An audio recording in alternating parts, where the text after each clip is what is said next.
আল্লাহ রাসূলের নিজে হাতে বানানো এই মসজিদ, আমার আপনার নবী নিজে হাতে বানাইছিল এই মসজিদটা তাইফের ময়দানে।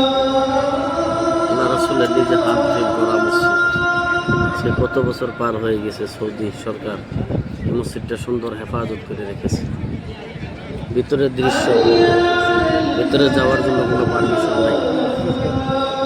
আলহামদুলিল্লাহ, অনেক সুন্দর একটা ঘর।